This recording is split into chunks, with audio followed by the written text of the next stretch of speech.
Alright, you're going to be doing a winter watercolor, and the first thing we need to do is put rubber cement on areas that need to be white. If you look at this picture, there is white on the top of the branches, there are snowflakes, and there is white down in the bottom snow.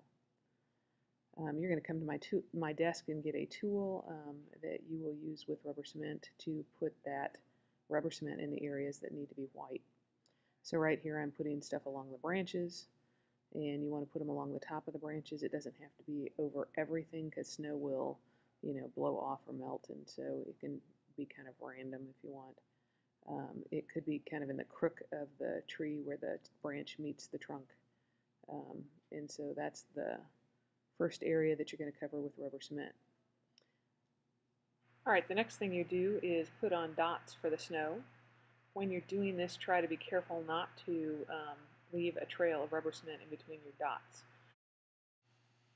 The last place we're going to put the rubber cement is down in the snow on the bottom, and you can see how I've kind of drug it across horizontally and a little bit scattered. So as you put that on there, kind of go sideways, go down a little bit, and make a few places that is going to stay totally white in the snow there.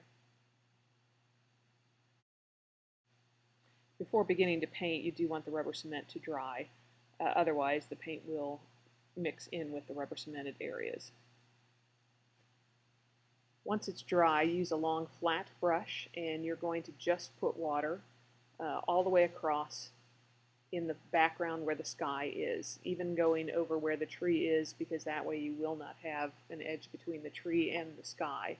The shades of brown are going to be dark enough to cover up any blue that you're going to put on there for the sky. And as you do this, you will notice places where the rubber cement is, and the water will not go on that area because it's keeping it from there. Once you have all the water across the sky area of your paper, start mixing together some blues. You probably don't want to have a straight blue. Get a little bit of blue. You're going to want to water it down quite a bit. You may add a little purple to it. You may have some blue that you'll add some black to, some blue that you may add some green to. You may even put a little yellow in your sky. Get several shades of blue mixed up that you can then drop into the background of your painting. As you put those paints into that background, if the water has dried up too much, it will not be oozing out. So you do want it to kind of just spread out when you put the paint on there. If it's not doing that, add a little bit more water in there. But as you put it on, it should just kind of, feather out so that it's not making lines across. And you can see here I've gone back to add a little bit more water in because it had dried out while I was mixing the paints. As you're adding your wash to the background of the sky, don't be afraid to leave some spots showing a little bit of white through because the sky will have some white in it also. Once your sky is dry, you can use the dirty water basically that you had from your brushes with the sky and fill in the bottom part where the snow is. It will just be a very light wash and won't show up that much, but it will be slightly different than where you put the rubber cement where it'll be totally white.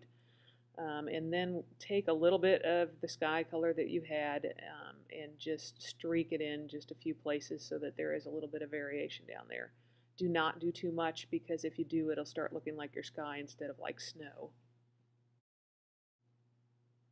Once that is dry, then we'll move on to the tree.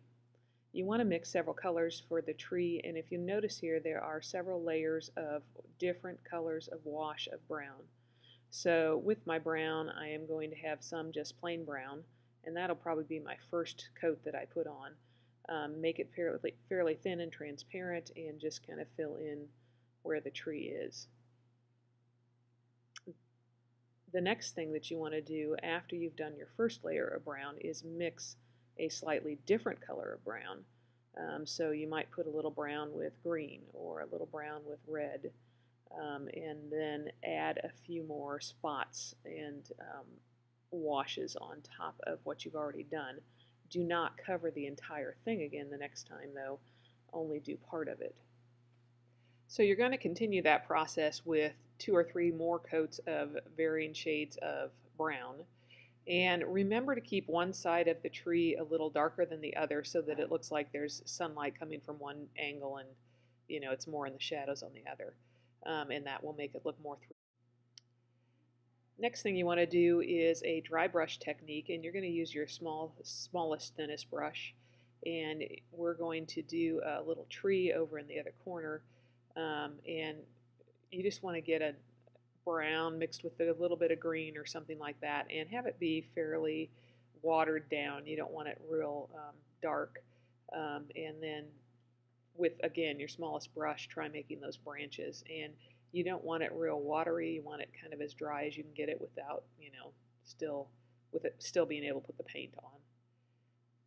And then along the bottom, you're going to put some kind of shrubbery areas, and this you can do with a little bit more water, and then maybe go back over it after it's dried with a little more of a dry brush to put in some little branches there. Next thing we're going to do is put in some pine trees along the edge between the snow and the sky. And this I'm using a medium brush, and I'm going to get a green with a little brown in it, just to have a little darker shade. And I'm just dabbing it on. It doesn't have to be terribly precise. A little of the sky can show through. Vary the height of your trees a little bit, and just take that along that edge as you go. As you get to the end, you want to make it a little bit smaller, and you also want it on the opposite side of the tree also, and this will help separate the snow from the sky as you're doing it.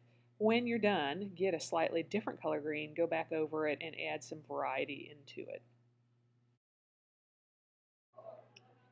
When you're done with that, you can go back and put in some of the detail over in the shrubs over on the side over here. And the last thing that you're going to do is take the rubber cement off. You can rub it off, or there is a eraser that you can take it off with up at my desk. I can show it to you.